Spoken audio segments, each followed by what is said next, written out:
So as I said, beyond the specifics of the learning mechanisms, behaviorists believe three main things. The first is that there's no innate knowledge. These three mechanisms are all an animal would need. The second is anti-mentalism. You could explain mental life without mental stuff like desires and goals, but just through principles that linked up stimulus and response. And the third is that these learning mechanisms will work for any stimulus and any response, and for any animal.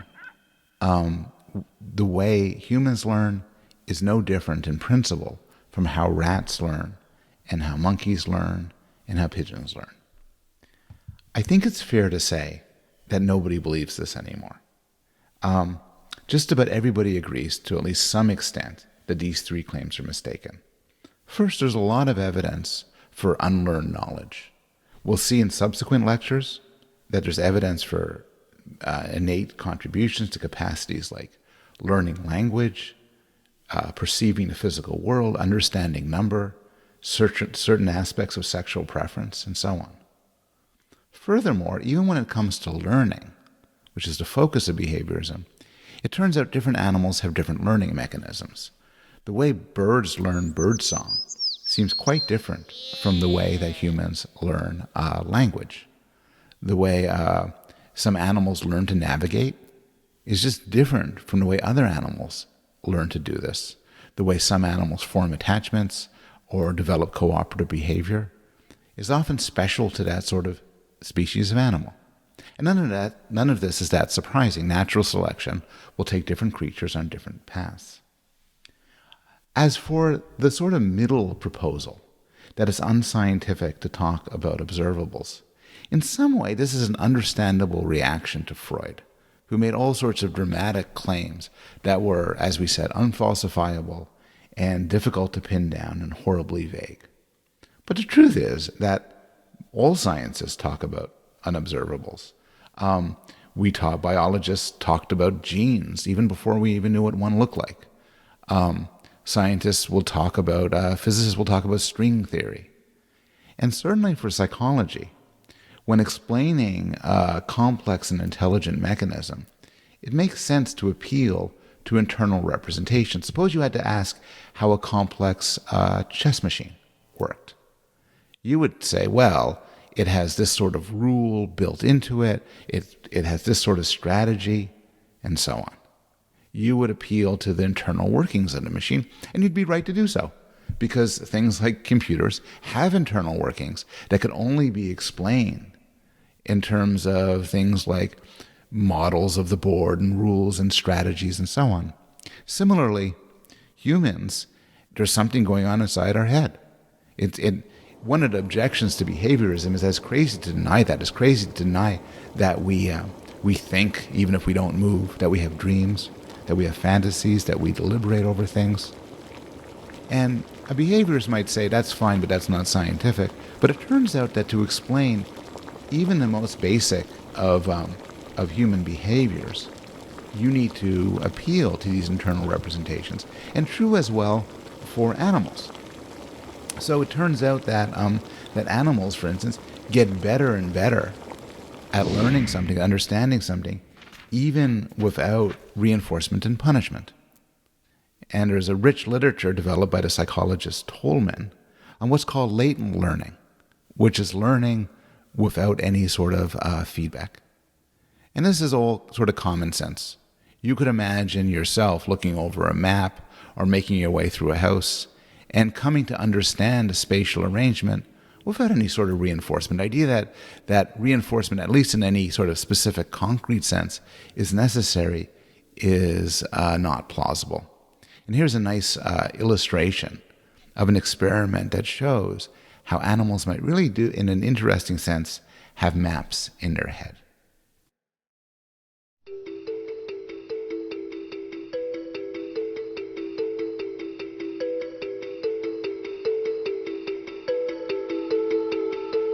This maze is designed to test whether rats can invent a new route in their heads. Most of the possible routes to the food are blocked off.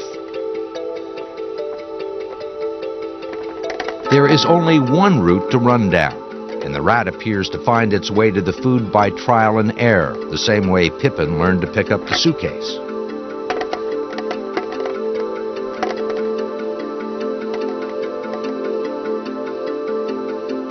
But it also appears to recheck the layout before using the route it's learned.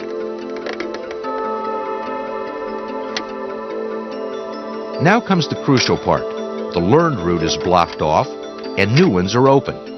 Can the rat use a mental map to think out a new route to the food?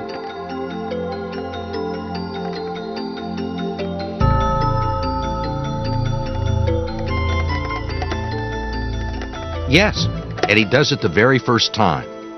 The maze demonstrates that laboratory rats are capable of more than trial and error learning. But let's step back to a broader question. Does behaviorism in general provide good explanations for human action? And Skinner made the case for it in his classic and quite wonderful book, Verbal Behavior. But verbal behavior was subject to a book review by the linguist and public intellectual Noam Chomsky. And this book review became actually the most, I think, important book review in human intellectual history. I think it's fair to say that Chomsky's critiques in this book review shattered the foundations of behaviorism. Now, in the course of Chomsky's review, it's not like he brought up scientific evidence and scientific arguments against Skinner's claim.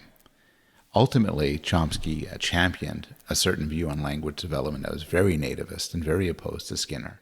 But this isn't what he talked about in his review. In his review, he analyzed Skinner's claims in their own right. In particular, his claim that human behavior is shaped by reinforcement and punishment. And what he ended up arguing is that at least when it comes to people, let's put aside animals, his focus wasn't animals, at least when it comes to people, these notions are either flat wrong or so vague as to be unfalsifiable and uninteresting. So Chomsky points out, for instance, that Skinner raises questions like, why do people talk to ourselves? Or why do we imitate things sometimes, or create art, give bad news to an enemy, or fantasize about pleasant situations? And these are all good questions. And what Skinner says is, for each of these, it's reinforcement. We do this because it's reinforcing. And Chomsky's point is this. It's either false or empty. It's not literally true that these things are reinforcing in a sense that you get some sort of food or pat on the head or a gift or something that gives you pleasure as soon as you do it. When I talk to myself, I don't get any prize for it. I just like talking to myself sometimes. When I fantasize, the fantasy itself is its own reward, but there's no reinforcement. Now, what Skinner could say is that you do get reinforcement, it's just more abstract. It's rewarding, and that's the reinforcement. But Chomsky's point here is, well, when you make reinforcement so abstract, you lose any explanatory power. You just say, we like it because we like it. So if Skinner is forced to say, as Chomsky argues he does, that creating art is reinforcing because we like creating art, that just comes down to the claim we create art because we like creating art, which is true, but psychologically uninteresting. And so it may well be that Skinner's theory of punishment and reinforcement, when made really explicit in the way we did when we talked about training a pig or something, is a wonderful explanation of animal learning and the training of animals. But it seems to fall short when explaining why humans do what we do. And you can see this in other ways as well. So move beyond the Chomsky critique. It's not actually true in some sense that our behaviors are the product of the law of effect, because sometimes we actually come to insights. If I was stuck in the puzzle box, I wouldn't flail away and do 100 things. Rather, I would think about it. I'd model it in my head, figure out what works, and act upon it. So where does this leave us? Well, the legacy of behaviorism seems to be this. It has given us a richer understanding of some very important learning mechanisms. There may be much more in our head. There may be innate knowledge. There may be insight. But I can't imagine anybody doubting that we have the capacity for habituation, classical conditioning, and operant conditioning. And that this can explain certain really important aspects of human thought and human behavior. In addition to this, behaviorism, and particularly the work of Skinner, has given us powerful tools for training and for teaching, for people, including children, but also for nonverbal creatures, and has been an important contribution to the world in that. But where it goes wrong, I think, is that it underestimates the scope and power of human mental life.